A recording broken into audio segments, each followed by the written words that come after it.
It's time to conclude Hulk vs. Thor, the digital feature. Now, I'm sorry we had to break this into 2 different parts. Go check out part number 1 in the link down below if you're a little lost. But overall, this just continues the storyline of Hulk and Thor fighting to become the champion of the universe. Enjoy. After a few moments in Bruce's mind, Bruce wakes up writing on his notepad that he can figure this one out. If they're not on a normal planet experiencing normal psychics, what can they measure? Oh, and what if he sets the notepad down, walks in a straight line, and counts the steps? Carla watches Bruce, who is completely not paying attention to her, and says that if he figures that this isn't real, she could be in trouble. All she needs to do is throw him off. Meanwhile, Bruce is walking in that straight line, and as he reaches the notepad, he counts 42 steps. The answer is 42. Somebody has a sense of humor. Or what if that means... But before he could finish, Carla taps him on the shoulder and Bruce screams. As he looks back, he sees Carla, and she says that her name is Rosalind Franklin Burbage. She seems to be lost here running in circles, and this may sound crazy, but Bruce asks if she keeps ending up at the same place because he does too, so if she's crazy, then she's in good company. She hugs Bruce, stating, "Yeah, new friend! Losing my mind is my greatest fear. I've never been particularly pretty, but I've always been smart." Bruce stops her right there, though. "Wait, did you just say you thought this was all in your head? My mind must be manipulating it to think that I am." Carla hits Bruce, and he asks why she's hitting him, and Carla says it's because that must be the answer. And after a short while, Bruce goes over his notes and says, "Okay, so we've determined that if we walk 42 steps in one direction, we can." But as she begins to jump up and down, Bruce asks what she's doing, and Carla shouts that she thinks she can feel a breeze coming through overhead. Bruce says, "Well, that would certainly be our biggest lead out here then, wouldn't it?" And Carla asks if he heard that. Bruce tells her that he didn't hear anything, and as he puts his ear to the ground, he begins to hear something like footsteps. And as he gets up, he sees himself as the Hulk grabbing and crushing Carla, with her screaming what's happening. Bruce tells the Hulk to please not hurt her. She didn't do anything, and the Hulk shouts, "Better not tell Hulk what to do." Bruce tries to make sense of what he's seeing, stating that he doesn't understand, and Hulk begins to crush Carla more. Bruce begs the Hulk to stop, and Carla asks Bruce why he's doing this to her, and Bruce asks, "Me?" He blinks, seeing himself as the Hulk crushing Carla. But as she doesn't respond, Bruce puts her down, stating, "Hulk not mean to. Hulk not want to hurt nice lady. Hulk help." Slowly he begins to change back as he holds Carla's body, and he cries that he didn't mean to. She looks up at him, stating that this isn't the first time, is it? You could stop it from happening again. Do you have the courage to do what needs to be done to stop the beast? You aren't a hero. You just get innocent people like me killed. Just like Betty, your cousin Jennifer, poor Kiara, and even your own mother. You can do it. You can finally rest. But before Carla could go on, she suddenly begins to fade in and out of the real world, and Thor begins to wake up. He wakes up thinking that that wasn't real. He just had to fight a bunch of versions of himself and prove that he was worthy. Oh, there's Mjolnir. He reaches under the couch to grab the hammer, and Carla shouts that she should have figured that he was too dumb to have any real complex feelings. She'll just have to finish him here. And once she does that, she can keep these powers that the promoter promised her. When Carla hears a voice telling her that she's afraid that that's not going to happen, the promoter goes on stating that the deal was that she had to defeat them in their heads, and Thor was the first one to wake up, so he won. It's time to pay up, Moonstone. Carla laughs, stating that it's bad news for them. She can fly and turn intangible. And as she begins to fly off, she smacks into a force field. The promoter pulls the Moonstone from Carla, stating, "Yeah, guess you didn't think that a force field could apply to intangible people. Oh well." But as Thor and Bruce are put back into their bodies, the promoter says that they have one more trial. They must recover the Tacticon. It's a fun little bracelet. It used to be in the possession of Tony Stark, but as it happens with these things, someone stole it and lost it. So guess what they need to do? The promoter snaps her fingers, and then the two of them blink, and they find themselves in the middle of a war. And Thor shouts, "We need Hulk to help us." Bruce looks up and asks why. Because that's just a black hole in the middle of the sky. A short while later, down the streets of the destroyed city, a mother rushes to find safety with her 2 sons. But before she could get far, she hears a faint vroom in the distance, and 2 Chitauri soldiers fly down, charging their blasters. Before the shot can go off, they're hit in the head with Mjolnir, and Thor jumps on the other one, shouting, "For Asgard!" The mother holds her children close, and Bruce tells her that it's okay now, and the woman shouts that he saved them. Bruce says actually his friend Thor over there did. They'll just have to help them get to a safe place, but if they could, they're looking for something called the Tacticon. The woman says that her emperor has it. He might be at the armory, which is where they're headed to right now. Suddenly, Thor slams into the ground, beating the Chitauri, and he asks Bruce, "Still no Hulk? Didn't these creatures anger you for what they did?" Bruce Bruce tells him that he's sorry, but Moonstone really tapped into his depression. He did at least get the location of where they need to go, though. Later, in the Royal Military Compound, the general walks out calling to the woman Lyta, stating that she made it. Lyta tells the general that it's thanks to these aliens, Bruce and Thor. The general says that she too is in their debt as well then. Her name is General Marta Kane, and Bruce says, well, speaking of a debt, we're looking for a thing called a Tatagon, and Lyta said that the Emperor had it, and may be here. Marta sighs, stating that she's sad to say that he does have it, but he's still in the castle, and that happens to be below the black hole. Bruce says technically nothing is below the black hole, but didn't your people not see this coming for like years? Marta tells him that their people are idiots. The black hole is only hours old, thanks to the Tatagon. Marta begins to lead the two towards the castle and explains that when the Chitauri attacked, their people were caught off guard. The Chitauri knew of the power of the Tatagon, so they rushed the Emperor to try and take it. The Chitauri then began to slaughter the people, figuring that they could overwhelm the Emperor if he arose, and then they could starve him. The Emperor chose neither of those, and instead used the Tatagon to make a black hole. So in the process of killing the Chitauri, the Emperor would also kill the planet. Thor asks, so if we were to recover this Tatagon, we could stop the black hole. And Marta says, in theory, but even as the people's greatest warrior, she couldn't stop them. Thor smiles and claps his hand, stating that our goals are the same. We shall save the planet and depart with the Tatagon. Thor then whispers to Bruce that he better find something to get angry about real soon. Marta says that before they can continue down their path, she must warn them that that way is completely covered with Chitauri. And Bruce says, well, I can't fight. So Thor asks him, doesn't that make you angry? And Bruce says,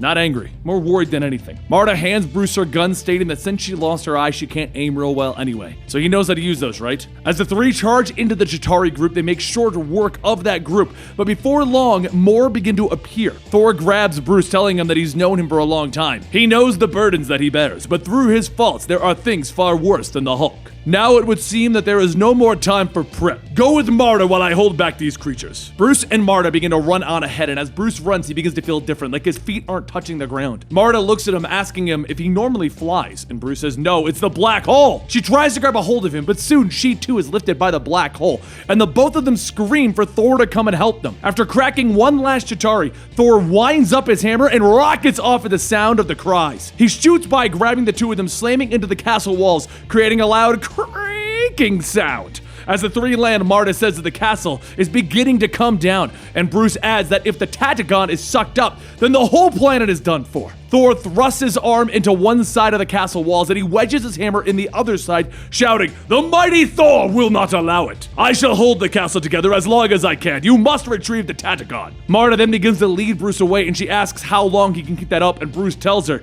he didn't even know that he could hold up the castle, so we should probably hurry. As the two of them run down the hallway, a voice calls out, stating that the prodigal has returned. Have they realized the wisdom of his decision? Marta tells the Emperor that the people of this planet need saving. They should not have to die for his honor. And Bruce holds up his gun, stating, yeah, give it the Tatagon or I shoot. The bracelet on the Emperor's arm lights up, creating a sort of light, and he cuts through the gun, stating that he'll have none of it. Before the Emperor can attack again, Marta tackles Bruce out of the way, and the Emperor asks, how did I even create such a daughter as you? Bruce asks, daughter? The Emperor is your own father? And the Emperor pulls back his sword as Marta begs him not to do this, and he shouts for her to be quiet. At least have some honor before dying. But before the Emperor can strike, Bruce lets out the Hulk. The anger arises within him, and the green beast arrives, grabbing onto the Emperor's arm, telling him, no. As the Hulk pushes back, he asks, how Emperor use weapon if Emperor can't use arm? And then he snaps the Emperor's arm. The Emperor falls to the ground holding his arm, and the Hulk punches into him, shouting, Tatagon not greatest weapon, Hulk greatest weapon. Marta begins getting up, asking, Banner? And Hulk tells her, Hulk not Banner. Hulk is Hulk. Banner has dad. Banner dad bad like your dad. Marta takes the Tatagon off the Emperor and puts it on, stating that she hopes that this thing is easy to use. Outside, the black hole instantly closes, and she says, oh, well, that was easy. All the more reason to get rid of this thing. She tosses the Tatagon to Bruce, who catches it, and before Marta can finish the sentence, Hulk disappears. Just as Hulk reappears in the bubble, he looks at his hands and asks where it went. And the promoter holds up the Tatagon, stating that they really are something. Never thought that you would get this one. Just kind of threw that round in there for the heck of it. Trico then says that the competition is tied, so how are they going to determine who will fight? The promoter says, oh, you poor dummy, haven't you caught on yet? Suddenly, both the Hulk and Thor are released, and Trico says, why have they been released? And the promoter says that her cosmic powers only work when she's assisting someone, and now she's done. She points the Tatagon at Trico, telling him, there's only one way to decide this, and that's sudden death. The promoter goes on stating that with the Moonstone, she can create this armor, which with Thurgid's belt will make it unbreakable, and the dragon's locket will allow her to heal from anything. And now she has the single greatest weapon in the universe, the Tatagon, and with it, the wearer can create any weapon that they can think of. Thor tries to tell her, calm down, and the promoter shouts, no! People like you are the reason that I am the last of my race, using my people for your gain and killing them. Trico then says, what is the point of all of this? I never understood the weak's obsession with tragedy. Your people were weak and died because of it. My people died and only I, Trico Slatterus, have survived. It has made me stronger. The promoter says, you know what? You're right. I can't rob you of the chance to prove how strong each of you are. How about a free-for-all? You aren't afraid of that, right? Trico tells her, let them come. And the promoter says, all right then. Let's find you a more fitting venue. And she snaps her fingers. In a flash, the four of them are standing in the middle of an arena, and Thor asks, where are we? And the promoter says that they are all in the place where it all began. The death pits of Korat 7B. This is the place that her parents tried to close down before they were killed off. And then she shouts to the crowd, telling them, listen up! We are here today to decide who is the greatest warrior in existence. With blue skin and red hair, the champion. And the challengers are one Asgardian and one Earthling, who have been on one side of the universe and the other, the mighty Thor and the incredible Hulk. The crowds cheer and Trico laughs. Come on, which of you is gonna try and take down the champion? The promoter smiles and says, me. And she punches straight into Trico's back, launching him across the arena. She dusts off her gauntlet, stating that her people died in the service of the strong. She spent her life serving those champions. Now today, she will be the strongest. She creates a pair of chained sickles and swings them at Thor, causing him to jump back, and the other at Hulk. Hulk catches it, stating, Hulk not scared of little Blaze, and he pulls the chain as it disappears. The promoter laughs, stating that he should check his hand, and as he reopens it, he sees a ticking bomb. The blast throws the Hulk back, and Thor gets up ready to attack, and then Trico tackles him to the ground, shouting, you're not going anywhere. Thor yells, you fool! But Trico punches into him, stating, you dare call me a fool? I'm winning! As the two wrestle on the ground, the promoter creates a sword to stab them, but Hulk claps his hand, sending a shockwave that pushes the promoter away. Trico then turns back, asking, do you not have any honor? And Thor reaches up, grabbing Trico, headbutting him to free himself. As Trico stumbles back, Thor asks, maybe I've knocked some sense into you to call this whole thing off? Trico charges back, punching into Thor's chest, but as Thor stands there taking the hit, he says, that is rather impressive, but now you will feel real power. To me, my hammer! Thor and Trico continue to go at each other, blow after blow, and the promoter steps back, stating that she will just burn this place along with the rest of the galaxy. She then fires a blast, burning and holding everyone in place, and as they all shout out in pain, Thor notices Hulk is moving. He asks, does this not hurt you as well? And the Hulk tells him, Hulk hurts, but Hulk could still move. And Thor yells back at him, then knock her unconscious or something. Hulk looks back up and says, no. And he begins to walk towards the promoter as she continues to blast into them. The promoter asks, are you mad? And the Hulk tells her, Hulk not mad. And promoter shouts, well, that's nice. I'm furious. Hulk changes and lets Bruce out, and Bruce asks, what's your name? And the promoter says, are you serious? I'm the promoter, the elder of the universe. And Bruce says, no, the champion's real name is Trico Slatterus. What's your real name? The promoter stops the attack and says that it's Zarina Owina. Why do you ask? Bruce tells her it's a beautiful name. Sometimes when we get angry, it's easy to forget who we are and let the anger take control. Take it from me.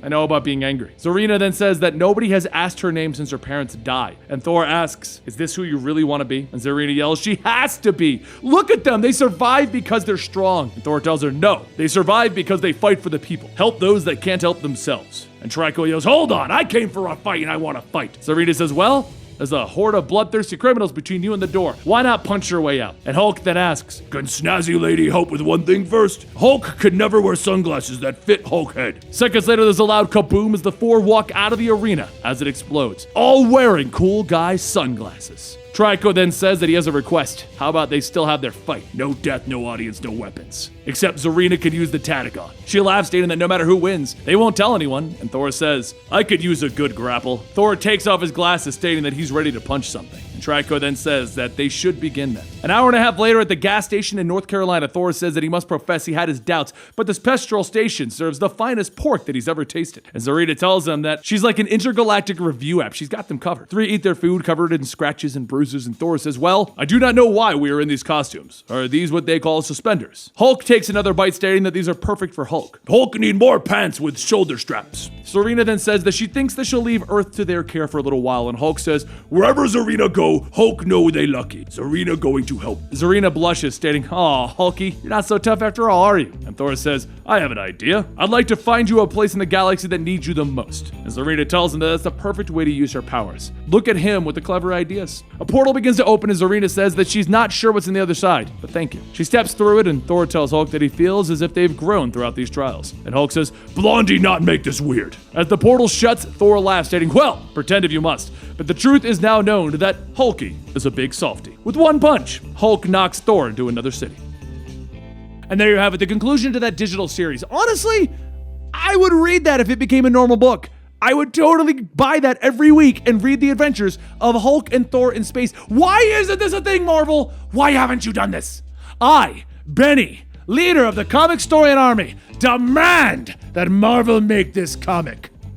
Really don't think that's gonna work, but either way, thanks for watching the video and I'll see you next time.